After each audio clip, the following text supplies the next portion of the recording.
Come on. But it's also impressive to me that Jesus did not limit his presence or the exercise of his power to the synagogue. Come on. Which says this, dear brothers and sisters, he loved helping people.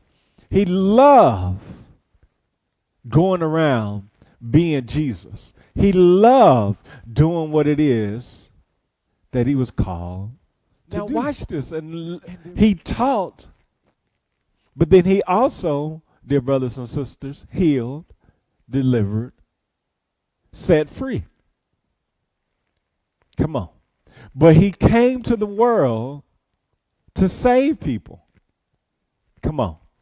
So saving people also had some fine print.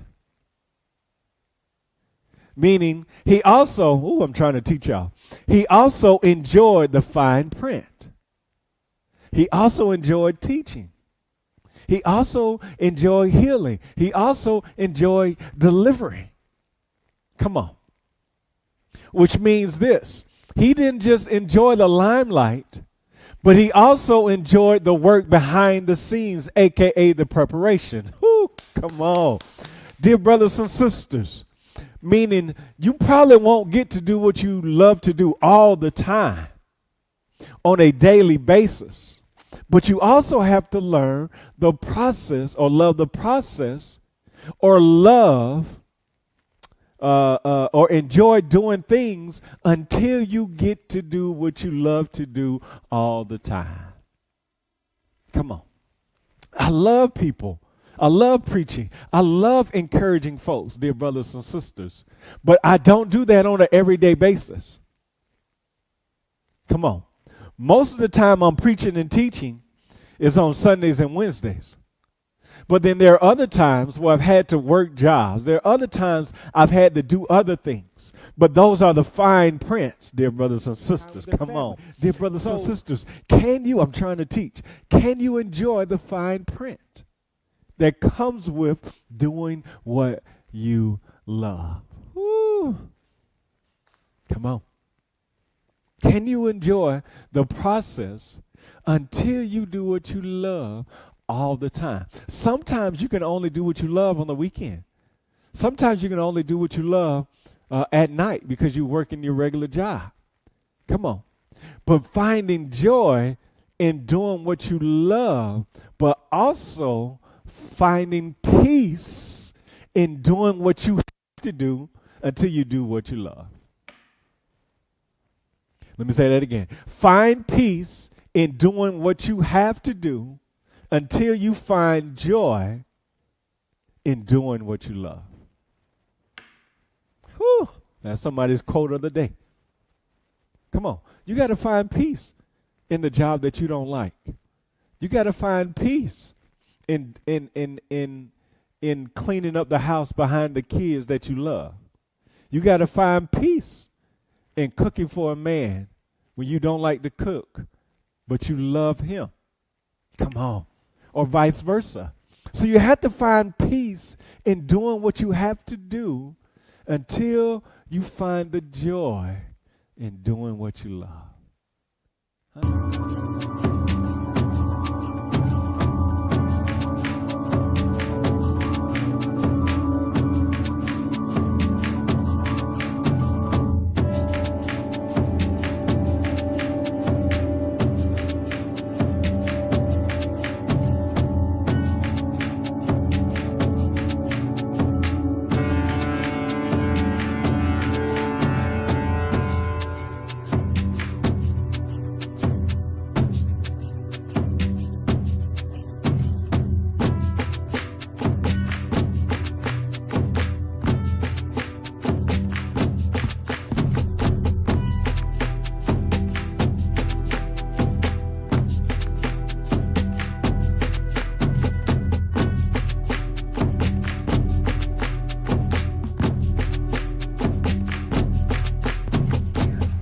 When you wet your hair, when I'm saying, I mean your natural hair type. So 1A is usually like, who do you think, what type of ethnicity from?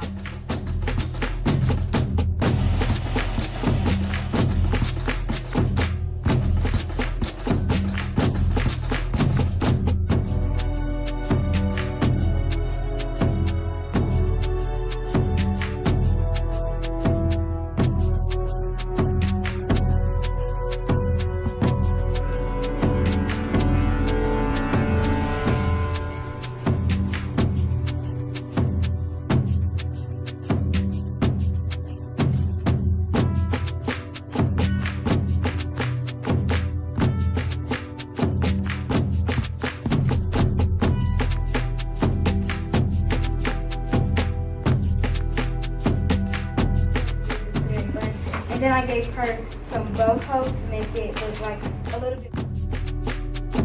My name's Kendall. Okay, and what protective style is this? Her real hair, so it's not too heavy on her head. Exactly. How long do you think this style will last? Because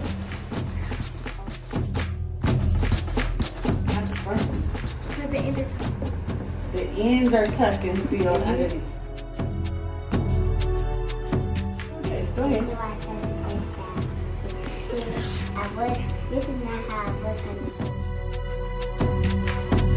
Top person in the world, okay? And everybody's eye is different. That's the thing about being a creative. This is a creative industry. We all do hair differently. It's art, okay?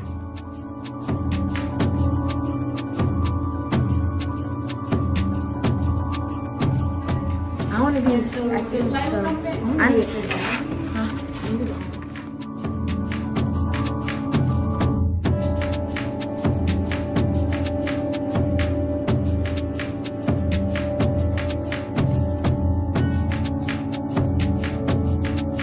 So you try to be as nice as you can to kind of just shift the mood, try to change it. Tell the family what they should expect. You gotta tell them. If you do this, you can expect that. God has promised this, that means it will come to pass. Everything that God said is true and everything that man says is a lie. You gotta walk in the light and not in the dark. You gotta watch who you hang out with, because if you don't, you'll find yourself in the wrong places. You gotta watch what you say out of your mouth, because if you don't, the life and death of the power of the tongue. You have to watch things that you keep your eyes on, because what you see goes into your brain and now it controls what you think. And that thing that you think starts to inhabit your heart. You gotta watch and pray. And pray.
All right, cool. All right, well, thank you all so much. We'll get it started. Let Rudley take it from here, and feel free to ask questions as we go along. But welcome, Rudley. Thank you so much for kicking us off of our financial No, I improvement appreciate teaching it. session today. Yes, sir. Thank you. Thank you, Pastor Freeman. So good afternoon or good evening, everyone. I'm Rudley Kelly, and I appreciate the opportunity. I'm truly blessed and honored to be here and just discuss some financial opportunities. It's great that PJ's doing this fit training for you all just to kind of understand different avenues of finances. So from my perspective, I'm going to talk a little bit about just the unlocking opportunities in real estate investing. There's many different ways you can go about investing in real estate. I've been doing it for about 15 years now, full time for about 4 years now. So I'll go ahead and just kind of go into some detail about some different strategies and things that you can do as it relates to investing in real estate. So you go to the next slide.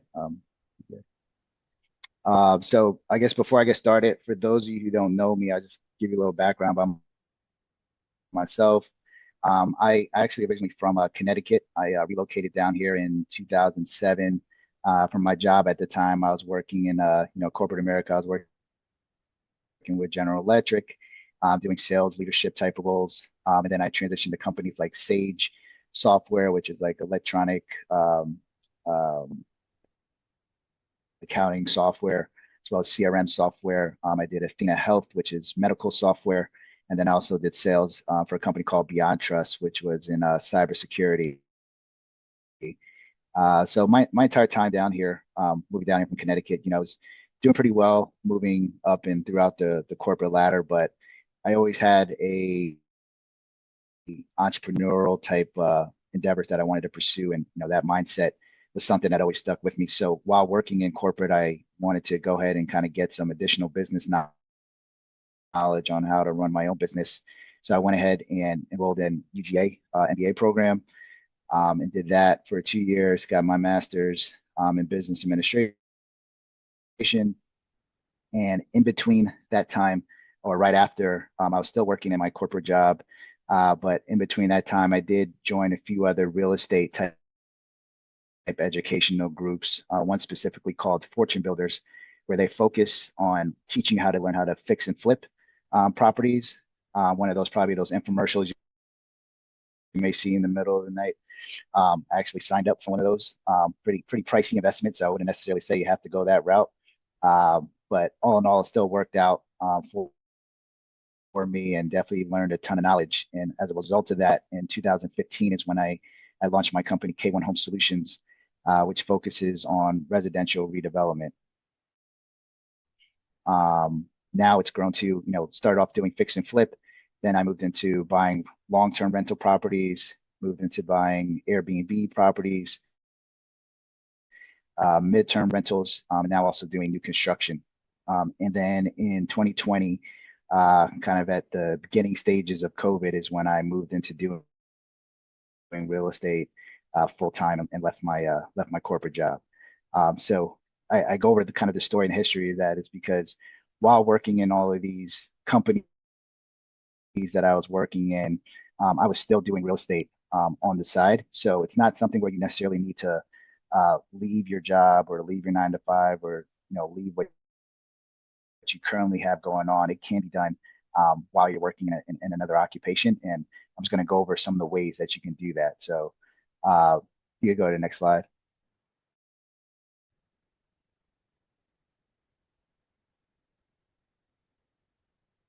I had a question for you, Rod. Yeah, good.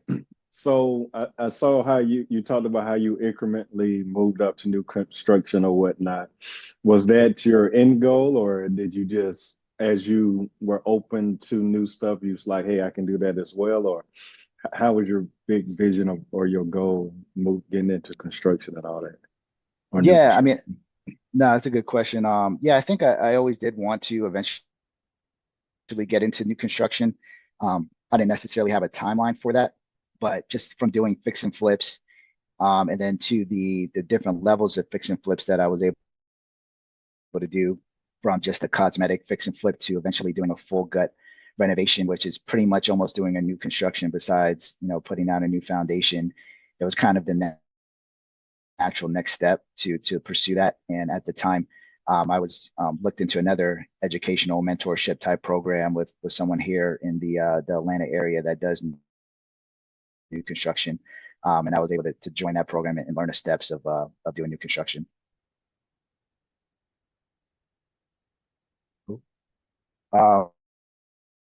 So in terms of what I'm going to go over today, I'm going to just kind of set the stage as to why it's so important to invest in real estate. What are all the benefits of investing in real estate and why so many people do it. I'm going to talk about a few different investing strategies that I would recommend, and then go into how do you actually find some of these deals.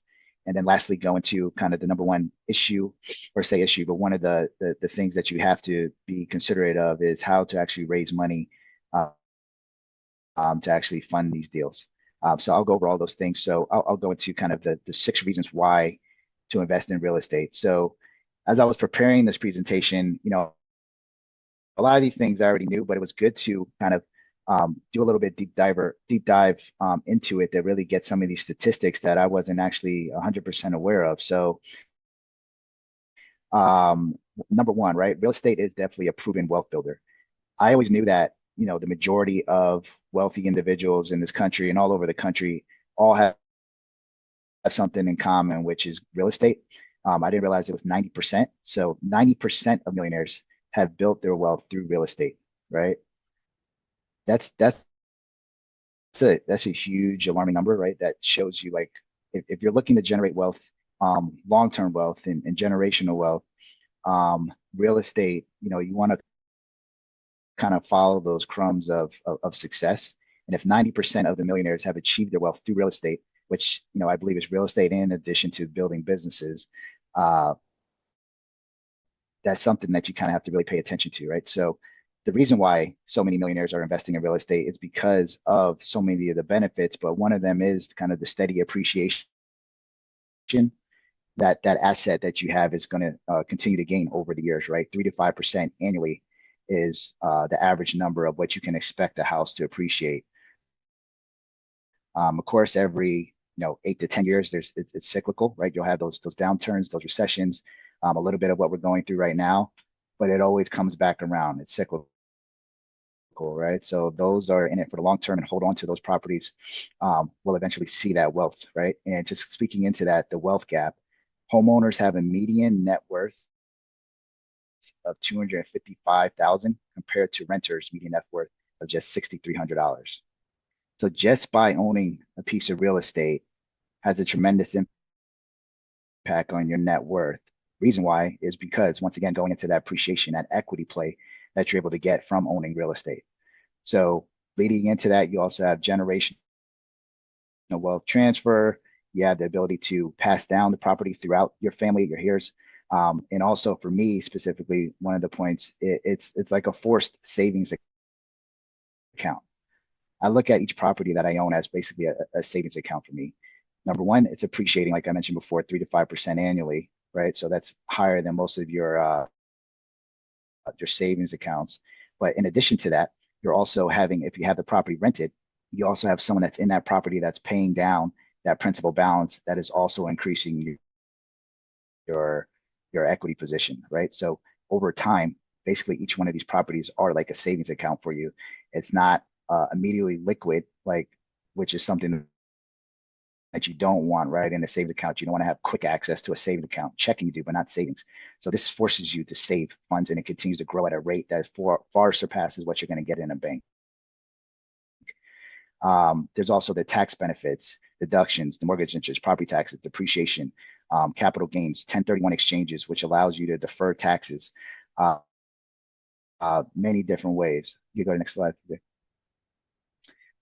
You also have inflation hedge. Number 4, I'm sure all of us are feeling what inflation is. If you didn't know what inflation was before the last couple of years, you definitely know what it is now just by going to the grocery store, right? Inflation has taken a significant increase over the past couple of years. Inflation numbers were around 7%. It's back down to around 2.5% right now, but still, it's up there, right? So with inflation on average being about 2% annually, and having an asset like real estate that appreciates 3 to 5%, at the very least, you're hedging your inflation. You're at least having your money work for you, as opposed to having it sitting in an account and just losing money year after year. Number 5, there's a huge demand for housing. There's still a 3.8 million homes shortage in this country. So I know as of right now, houses might be sitting a little bit longer on the market. You're seeing a little bit of price reductions right now. It's also the time of year. Interest rates are high. There's a lot of things that are going on, but there's still a shortage of houses right now, in this country, right? So there's still going to be a demand. It's projected that we're going to grow by 40 million by 2050. So that's why you're seeing quite a bit of still development going on, a lot of new construction, especially here in the Atlanta market. The population growth is tremendous, especially those moving down here into Georgia. And then lastly, leveraging and wealth amplification. Essentially what this is saying is it's allowing you to control an asset for a relatively small amount of money, right? Your down payment, right? So let's just say, for example, $20,000, which isn't a small amount of money per se, but relatively speaking, if you're putting 20,000 down to control an asset that's worth 200,000, that's going to grow at 3 to 5% annually, and eventually in 30 years, if you continue to hold it for that long, will be worth about 500,000-600,000. 20,000 is really not that much to control an asset like that. So it's the equity growth that you're holding on to in real estate. So those are just some of the reasons why I'm really focused on real estate. I've left my corporate job to focus on real estate more at a full-time level, because of all the benefits and what I'm looking to do with my family and our assets for the future. So you could go to the next slide. So there's many different ways to invest in real estate. I have, people come up to me all the time and say, hey, Red, I want to invest in real estate. I want to buy some property. I want to do a few things in real estate. I want to learn how to do it. So my first question is, it's always going to be what type of real estate? There's the direct ownership way, which, directly owning the property, residential properties, single families, anything up to 4 units is considered residential still. 5 and above is considered commercial. So you can get into small multifamily buildings or more commercial in a large apartment setting, office spaces, vacation rentals. Like we have a few vacation rentals along with midterm rentals, which is, renting out to like travel nurses that travel for 2 to 3 months at a time. And then fix and flipping, buying undervalued properties, renovating them, and then flipping them for profit. Or if you're not ready to go into the direct ownership, but still want to just benefit from the trends of real estate, you can go the indirect route and own what's called a real estate investment trust, REITs, as they call them. If you could think of kind of like a mutual fund, it's basically like a mutual fund of real estate. You could also do crowdfunding. There's websites like Fundrise, CrowdStreet, where you can actually get a position or an equity share in an actual project that's going on a large scale. And then also partnerships or syndications. If you ever see, these large apartment buildings that are getting bought or apartment buildings that are getting renovated to go then and rent out to the masses, those large apartment buildings are usually done through syndications, which is just a fancy word of saying a group of investors, a lot of investors that are all putting in their fractional shares to be able to purchase that property. And then there's also the alternative methods, such as wholesaling. So wholesaling is one where you basically find a property, one that's most likely in a distressed situation, maybe you need some work or renovations. You find out who the owner is, you speak with them, you have a conversation, see what they're willing to sell that property for, get it under contract. And then once you have it under contract, you then go out and you look for investors like myself, or some of you that are on the phone, see if they're interested in that property. And, you sell that contract to them, right? So you don't ever actually have to purchase the property yourself. You don't have to use any of your own cash. And it's a great way to raise cash and able to get into real estate, build relationships with investors by providing them with deals. So for example, if you get a property under contract for 250,000 and you want to market it out to your investors for 275,000, you get an investor, let's say I'm the investor who wants to buy and say, yep, you know what, that deal works for me. I'll buy it for 275. We go to closing. We do what's called a double close. It closes on your end and closes simultaneously on my end. You as the wholesaler get that $25,000 spread and you have no money in the deal. That's called wholesaling. This alternative method is very popular, and that's where I source a lot of my deals, actually working really closely with quite a few wholesalers. So I'll stop there for a second. Is there any questions about just the different ways to invest in real estate? Well, I didn't have a question. I was just going to make a comment. And I don't know about anybody else because I've started doing the RET on the real estate investment trust. Funny you would mention, because I was going to say Fundrise is the one that I've been diving in recently. And the good part about that is, you know, you can start out, if anybody's interested, with as little as $10 getting in, you know, just small amount. And then, of course, like you say, go into the larger sums. Because you, like you say, it adds to the portfolio of other things that you have your money dive into. So I thought that was a good one you brought up. Yep. Yeah, no, it's definitely a good avenue to get into real estate and really start to learn and kind of see these large deals that are going on that you can actually have some type of interest in for a nominal amount. Like you said, you could start off with $10 or $10,000. Just depends on what makes sense for you. Cool. I could go to the next slide.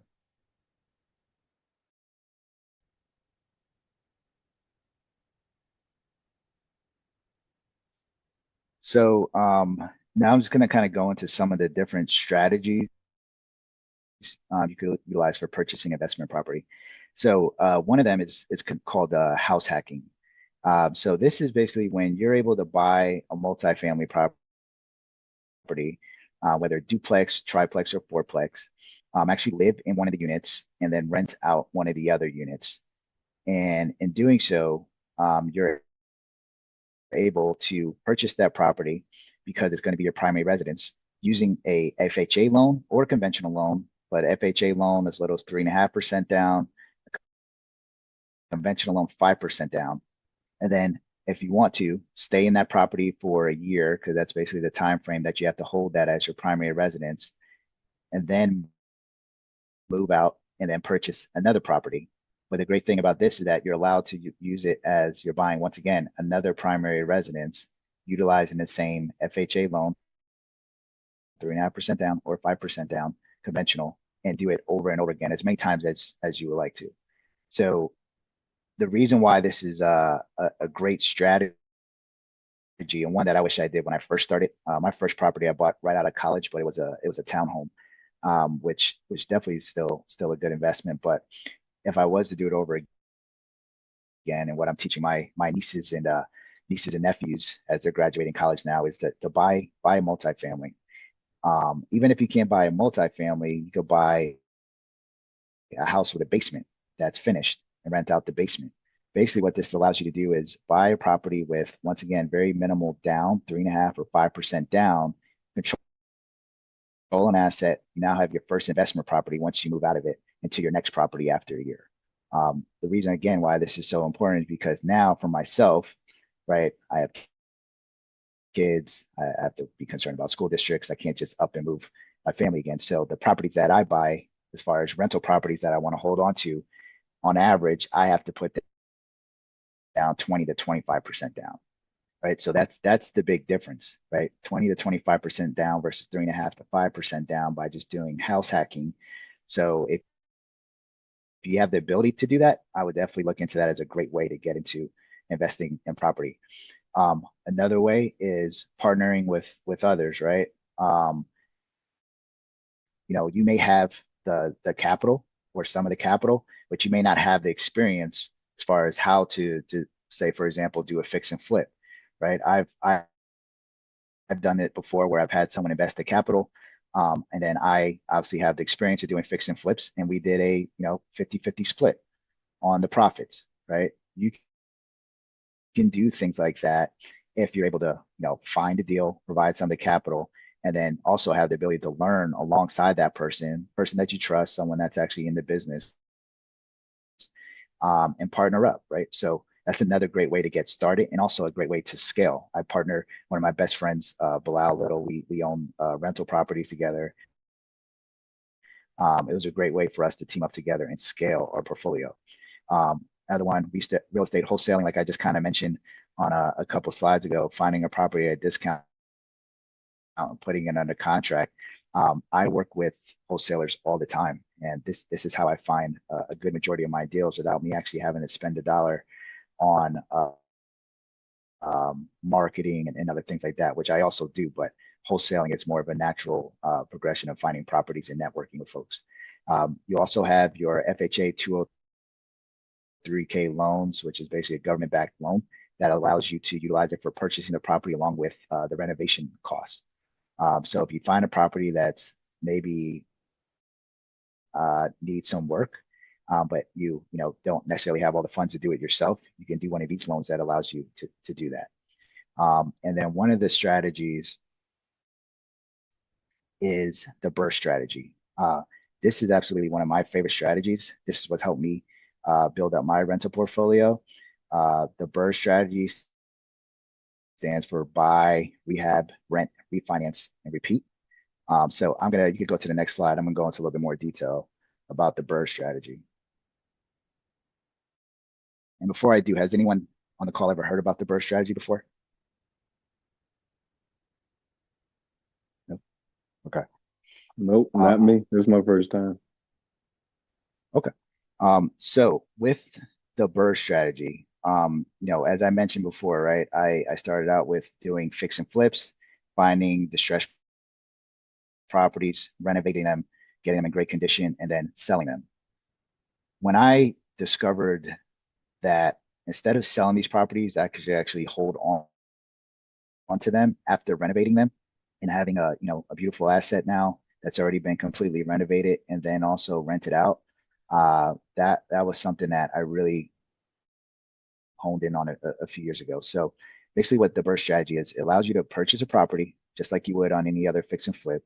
You renovate the property, which is gonna increase the property value and rental appeal.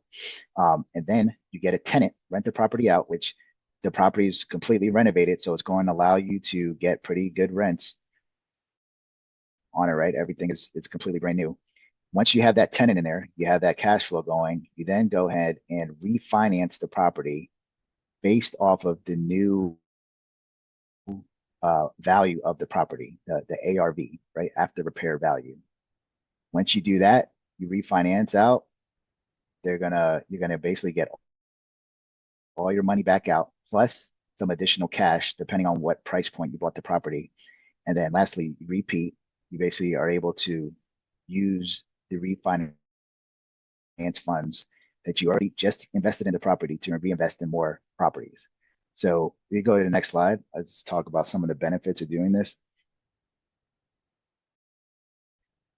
So by doing this burst strategy, right? Once you renovate the property, you're maximizing your ROI. You are forcing the appreciation by renovating the property. So once you do that, you renovate the property, the value is significantly higher because now there's a new roof, new kitchen, new bathroom, new floors, paint, everything, right? It's a completely new house now. It's not worth what you just paid for it anymore. The other benefit is it really allows you to recycle your funds or minimize your capital needs. So let's say if you're able to come up with, let's say for example, 50,000 to put down on the property, put that down the property, get a loan for the renovation and for the property, and you put down 50,000.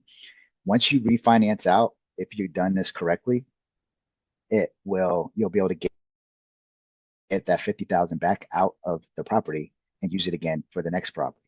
Also, the other benefit is the cash flow, right? Now you have a rental property generating your rental rates that you're looking for. Obviously, got to make sure that it's enough to cover your mortgage plus more and expenses and repairs. This allows you to scale much quicker because it allows you to, once again, utilize the funds over and over again. You're allowed to leverage refinancing. So now that this is a property that you own, you can leverage it for other purchases or assets that you want to use. Because now you have this asset with all this equity in it. You have the tax advantages, mortgage interest, and now you have direct control over this property, right? It's not just something on paper. It's not a stock, which stocks are great, but you have a physical asset now that you control in a property. So any questions about the BRRRR strategy before I was actually going to go into an example? Just a curiosity question. So for something like this, is it good to have a relationship with certain banks or financial institutes, or how does that, or what are your thoughts on that? Yes. So you can definitely do it through a traditional bank. You could do it through a credit union. But what I use most of the time are what's considered hard money lenders, which I'll go into kind of when we talk about sourcing capital. But I've used quite a few hard money lenders on not only the fix and flip loan, as far as the loan to actually renovate it, but also after I renovate it, refinancing it into a traditional 30-year loan. I use typically hard money lenders for that. Good question. Any other questions? Okay. You go to the next slide. So I wanted to I know I kind of sped through that a little bit, but I wanted to just kind of give a real life example, right? So this is an actual property that I bought a couple years ago, purchased it in McDonough. It's a 5-bedroom, 3.5 bathroom house, about 3,500 square foot ranch, sits on about 3 acres of land. So you can see from these pictures, there's definitely plenty more pictures, but it was in a pretty rough shape when I purchased it. There was a lot of beam support issues in the basement. Floors are kind of sagging, a lot of rotted wood, roof needed to be replaced, new windows, everything, right? So I was able to purchase this property for $220,000. So for this property, I had to put a lot of funds into it, a lot of money into it. Not my own money though, kind of to what Pastor Pringle was mentioning as far as the funds. I was able to get a hard money lender to give me the funds for the purchase of the property,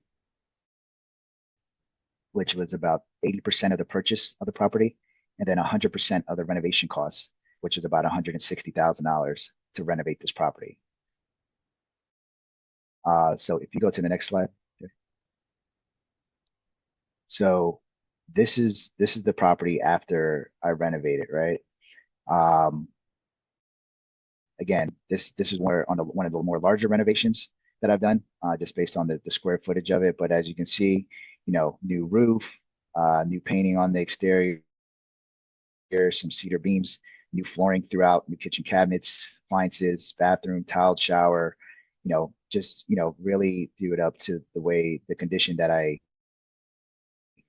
me and my wife can see that the potential of this property. So after doing so, once we put in those funds to do this property, the ARV after repair value, we were able to get this property appraised for $563,000. So let's do the math on that. You can go to the next slide. So starting back at the beginning, right? Purchased it for $220,000. The renovation cost was $160,000. So my all-in investment is $380,000. So one thing that I'll explain to you as far as when you're buying a property to renovate, the fix and flip, or to do this strategy, you want to be all in with your costs, no more than roughly 70 to 75% of what you feel that ARV number will be. What do you feel that after the repair value will be? The reason for that is because if you do want to do this BRRRR strategy, or if you want to hold the property and get your money back out. Typically, when you do the refinance, they're only going to give you at most up to 75%. Some during the a few years ago, some will even go up to 80%. But on average, anywhere from 70 to 75% is where you'll be able to refinance that property. So once we renovated the property, got a tenant in there, we were able to go back to the same hard money lender and say, okay, we're ready to refinance this into a 30-year loan. They're now going to give me, or gave me, 75% of the new valuation of the property, $563,000. So now that is a new loan for $422,250. So you have this new loan, new mortgage. What that loan does is pay off that original all-in investment, which was $380,000. So remember when I said, you're putting in your money to purchase whatever down payment you had to get to that $220,000. You're getting all of that back, right? That new loan is paying off that entire $380,000. And like I said, they give you $422,000. So that difference between the 422 and the 380 is $42,250. That's cash going back to you in your pocket, or went back to me in my pocket at that time. So not only am I getting cash back in my pocket, got all the funds back that I invested, I also have equity still, even with the new loan amount of the 422 and the 563. I now also have increased my net worth or my equity by $140,000. Right? So there's many different ways you can go about doing this. You don't have to take out the entire 75,000. You may say, hey, I just want to refinance to my all investment of the 380,000. Keep that cash in the deal, which is fine, right? That's just going to go towards your equity position. You would just have, your equity would be 182, 183,000 in there with a brand new renovated property with tenants in there that are going to appreciate the property. It's brand new stuff. It's good, great condition. And that's how I build my portfolio. So I'll stop there. Any questions or anything I can help clarify on how that works? And so you still kept that property during that time, correct? Yeah. Yep. Still have that property.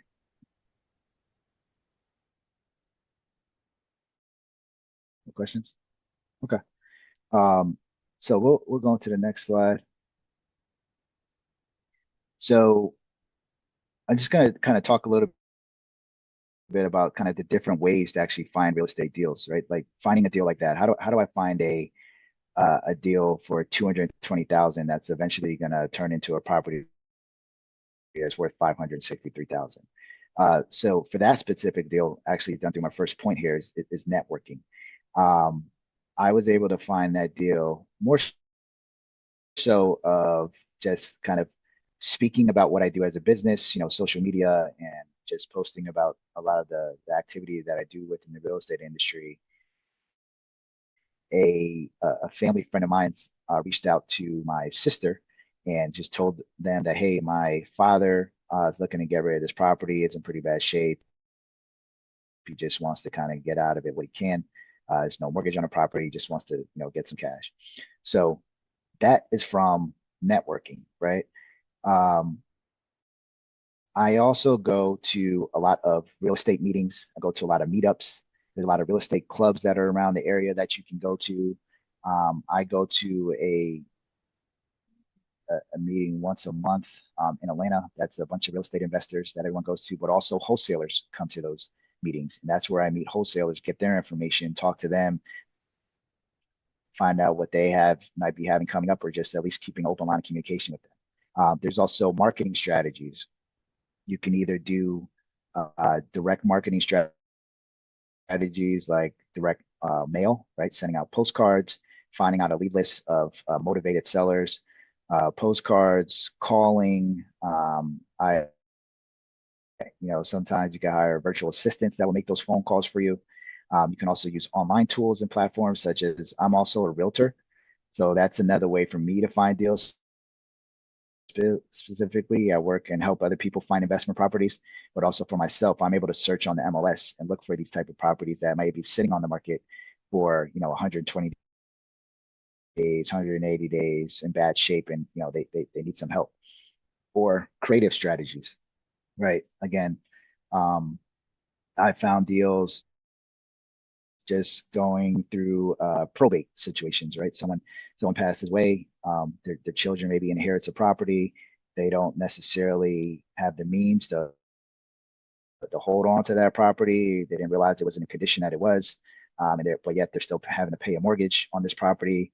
Those properties, I'm able to help people out of those situations, give them what they need for the property, purchase it, and then do what I do in terms of renovating the property. So there's many different ways to find real estate deals.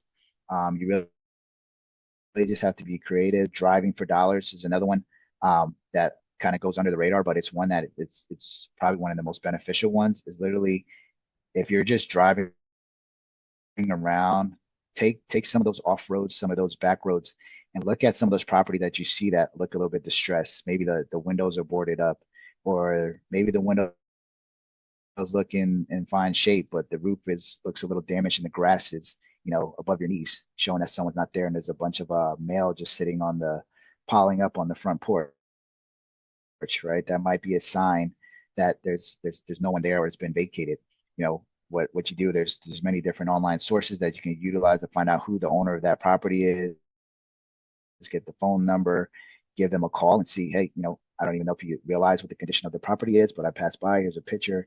Would you be interested in receiving an all cash offer on this property? Right. So there's many different ways. You just got to be creative and kind of get out there. But once you're able to find those type of deals, there's really a lot of opportunity to invest and make some significant profits in those opportunities. So I'll go into the next slide of just how to actually raise funds to do these deals. So in that example, like I said, having to purchase a property for 230,000, putting in 160,000, that was not all of my funds, right? You want to use OPM, other people's monies, right?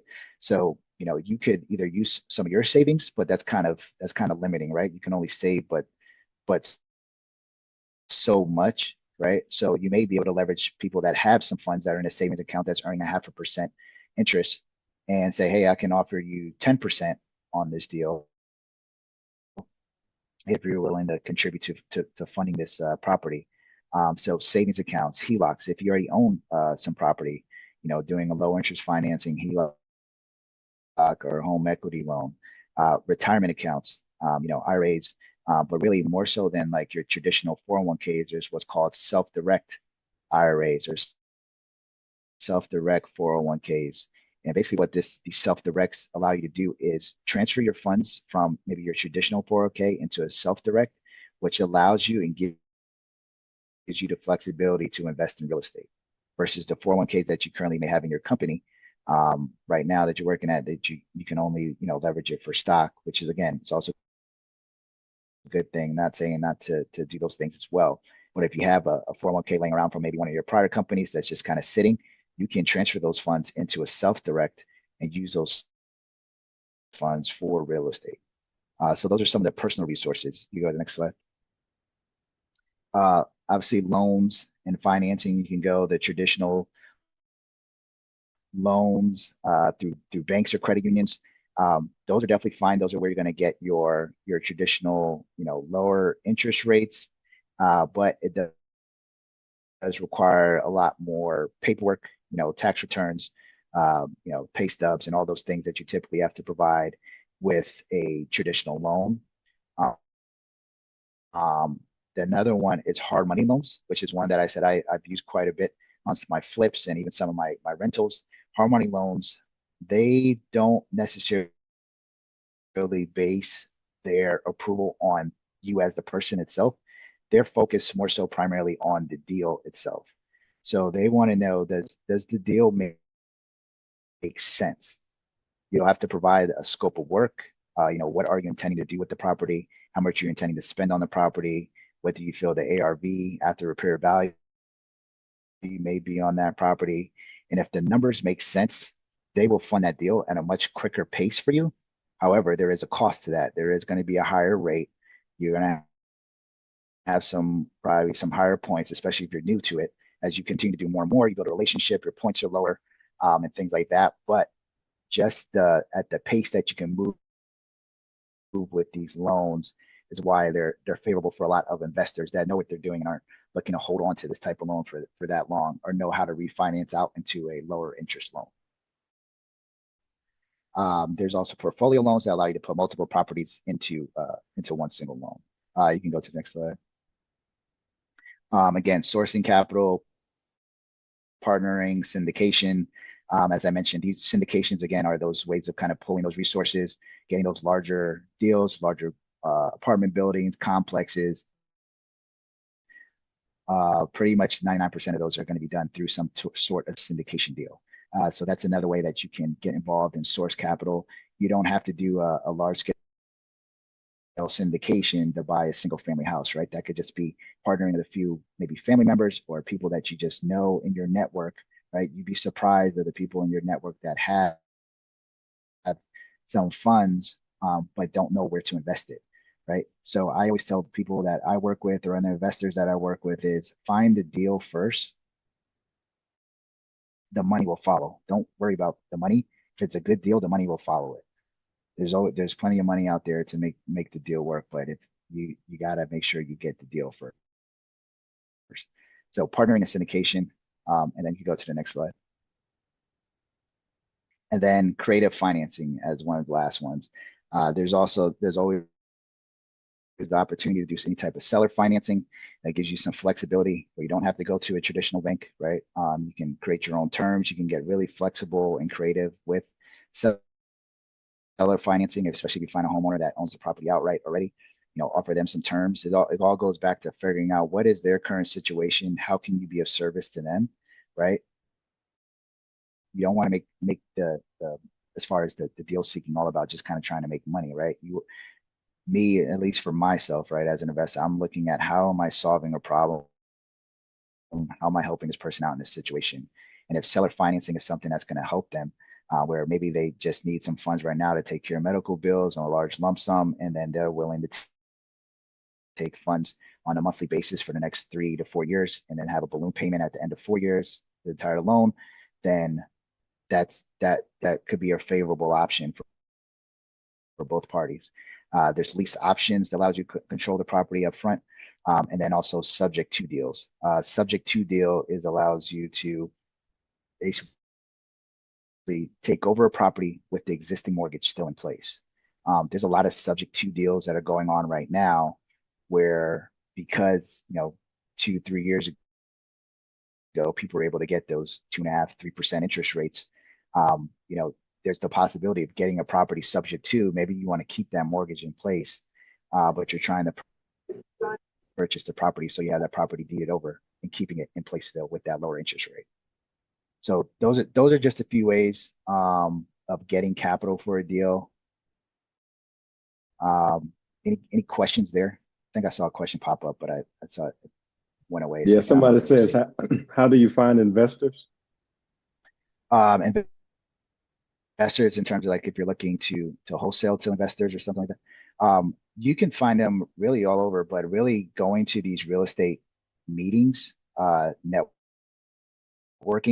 If you just go to like meetup.com, just type in real estate, you'll see a bunch of different real estate meetings that are going on all over the city. Also Facebook groups, go into Facebook groups. There's a bunch of different real estate groups, Atlanta real estate investing groups. Join some of those groups. There's always wholesale deals that are being populated in those avenues. Instagram, they're just, investors are all over. You just gotta kind of get out there and network, but probably the quickest way is just kind of going on Facebook and joining some of these real estate groups on there. There'll be plenty of investors in there looking for deals. I have a curiosity question. Yeah. If you can say without necessarily, you don't have to go into deep details, but have you come across any bad deals, or what are like some of the things to look out for. Oh Have yeah. you come across a bad deal that you can share? Yeah, no, I would say about probably 90% of the deals that I do receive via email from wholesalers or people, some I get on the email distribution list are not are not good deals. The numbers just don't make sense, right? So the biggest thing to look out for is definitely starting with the numbers, right? And that's going to start with, if a wholesaler sends me a deal, the first thing I want is the address and a few pictures, and I can kind of take it from there. And what I'm going to do with that address and a couple pictures, the pictures are going to help me get just a general idea of the condition of the property. And then obviously the address is going to allow me to kind of then go ahead and pull comps, pull comparable properties within a 1 mile radius of that property and see what those houses are selling for in a renovated condition, which is going to give me my estimated ARV or after repair value. So I like to keep my radius tight as far as comps, because I want to make sure that it's, I'm conservative. I'm not going, 2-3 miles out, which can be a completely different school district, can be over a certain highway and it's a completely different area. You want to keep it tight, preferably within the same neighborhood if you can find it. And once I get those numbers, and then I'm able to back into my averages of what it may cost me to do the renovations. And if those numbers aren't at that 70 to 75% all in of that potential ARV number, then I'll either go back to that wholesaler and discuss with them what I found and what I'm able to purchase it at. And if they aren't able to do that, then I move on to the next deal. That's really the biggest thing. You want to make sure you stay to your numbers. Make sure you're not over leveraging yourself, because a lot of people will, especially wholesalers, that may not necessarily know what they're doing. They may pull a comp from 5 miles out that has nothing to do with that zip code, not even the same zip code, and say, hey, yeah, it's going to be worth this amount once you fix it up. And people will buy those properties, right? And it's not something that you want to do. Another thing, as I mentioned, I do new construction as well, is when you're buying land, right? If you're buying land, which is a great thing, and you want to build your property, you want to make sure before you close on that property that you get a soil test and a survey. With getting a soil test is going to let you know if that soil is good enough to actually build on, especially if you have to put like a septic tank or something in there. There's a certain type of soil that it has to be to make sure that it's strong enough to hold that septic. And then also the survey, you want to be able to tell what's running through that property. Is there any underground utilities going through that property? Is there sewer going through that property that you can't see? How far is there a stream or stream that you don't see on the property, but you have a certain amount of buffer from that stream to build, and you find out you can't build because it's not within the setbacks of what you need for that property. So main thing I say is that you got to do your due diligence first, before pulling the trigger on a property. But there are quick ways to analyze the property and seeing if it makes sense or not before you take a step further. Hopefully that helped answer. Yeah, that was good.